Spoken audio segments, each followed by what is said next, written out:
An ISIS-inspired bomber taking aim at New York City with a failed rush-hour attack at one of America's busiest transportation hubs, a scene all too familiar around the world. So what can we learn from threats overseas to crush the danger here at home? Joining me now is former member of Israel's Special Operations Counter-Terrorist Unit, Aaron Cohen. Aaron, thank you so much for joining us today. Good morning, Heather. So I was looking at these headlines as they continued to cross the news wire, across social media yesterday. Attempted suicide bomber in New York City. What were your initial thoughts? I'm not surprised. You know, we just how many truck attacks have we seen in Europe since May? Over half a dozen. We just had another truck weaponized and used in that park in Lower Manhattan a couple of weeks ago. This isn't new news. Yeah, it just happened a month and a half ago. So we're 15 years after 9/11.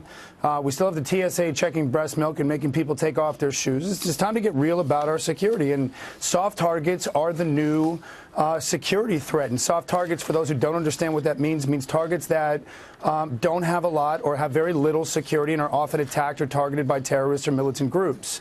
So we need to put together a soft target plan. I don't feel like we have one right now. So what can we possibly do, though, Aaron? I mean, it seems because the attacks run the gamut now. You mentioned the attack just six weeks ago that happened here on the West Side Highway, where the terrorist used a truck to drive through people. And now we have this terrorist who strapped a bomb to himself and tried to blow himself up. Luckily, he wasn't able to follow through with it, due in part to some very brave officers we're going to get to after we talk with you.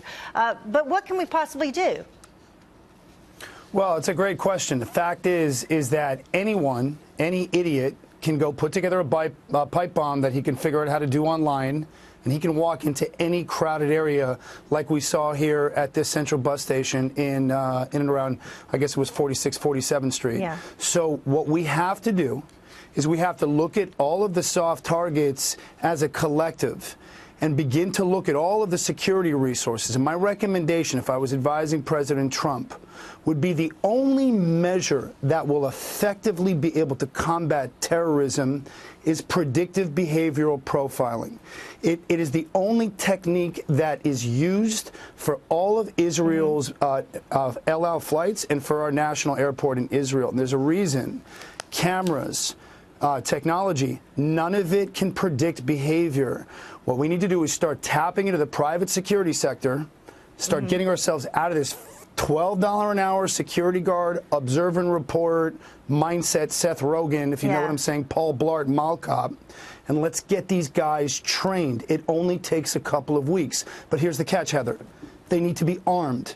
If you're dealing with terrorism, it is a statistical fact in Israel that you have to meet a terrorist with an equal amount or more over-aggressive amount of force. Well, that makes sense. Somebody comes at you with a bomb. Let me ask you if somebody this, comes at you with a bomb, you have to respond with a weapon. You have to be able to retaliate, absolutely. Well, let me ask you, though, because this is going to come up throughout the day, this chain migration issue, where this individual was able to enter the country due in part to an aunt that he had living here.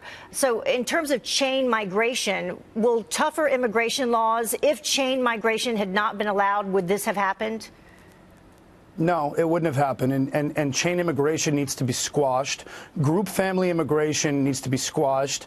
And the fact is that intelligence gathering, which is really what the Americans are having to learn very, very quickly, and what we've learned in Israel, I mean, this is a 60-year process. We've been dealing with this with Hamas, with the Hezbollah.